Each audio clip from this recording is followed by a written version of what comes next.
this soda. You've done this 10,000 times. You grab the tab, you pull.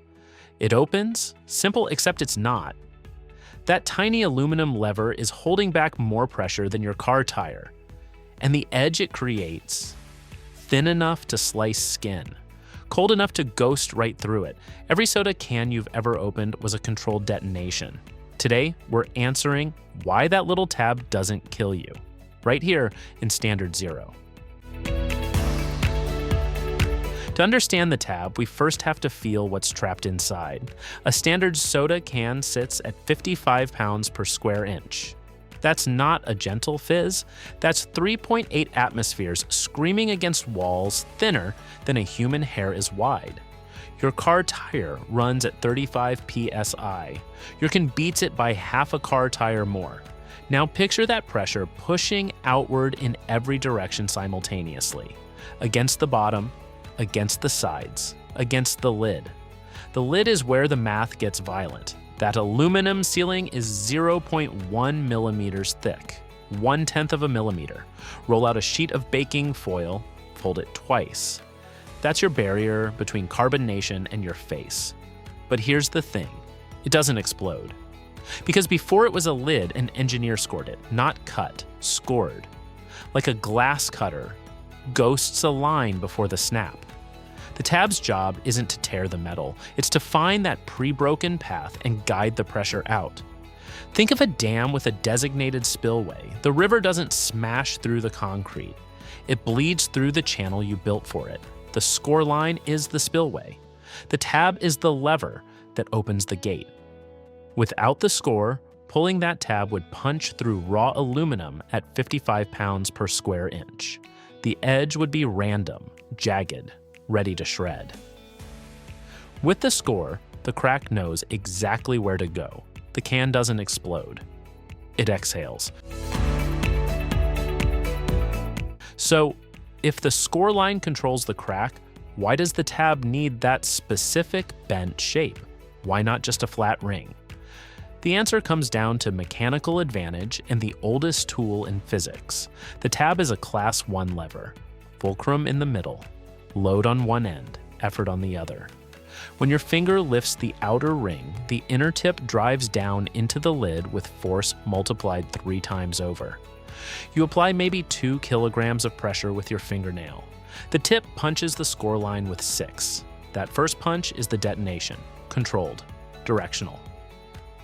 The pressure spike screams out through the gap before the tab completes its arc. By the time the tab finishes rotating, the can has already surrendered its pressure. The remaining rotation just peels the flap back. Safe, hinged, done. Now here's the engineering money shot most people miss. The opening isn't a circle, it's a teardrop. Narrow at the hinge point, wide at the pour side. That shape does 2 things simultaneously. It keeps the flap attached so it can't drop into the drink, and it angles the pour away from your nose. 40 years of iteration, millions of injury reports, all distilled into one asymmetric whole. The can isn't just a container, it's a pressure management system wearing sheet metal. But here's the part nobody talks about. The tab you're pulling today, it almost didn't exist. Until 1975, every soda can used a different system.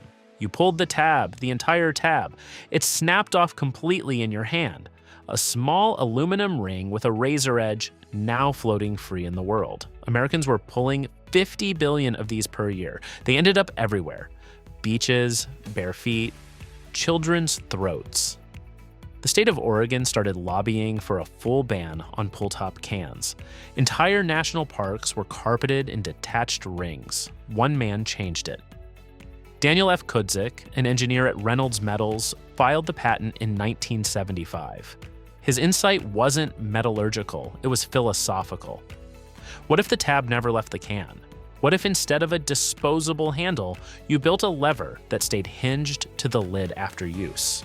The Stay-On tab, patent number 3,967,752. It sounds obvious now. It wasn't then.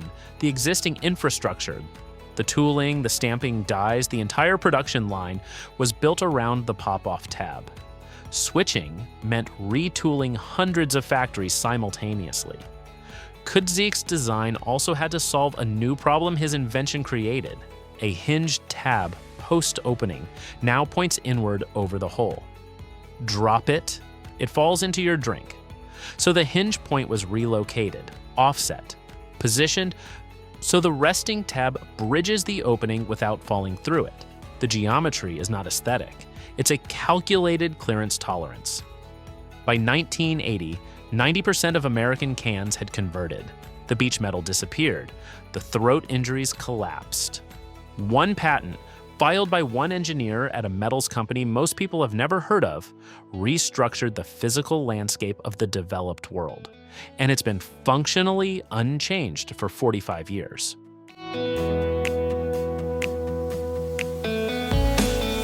So the next time you crack a can, you'll see it differently.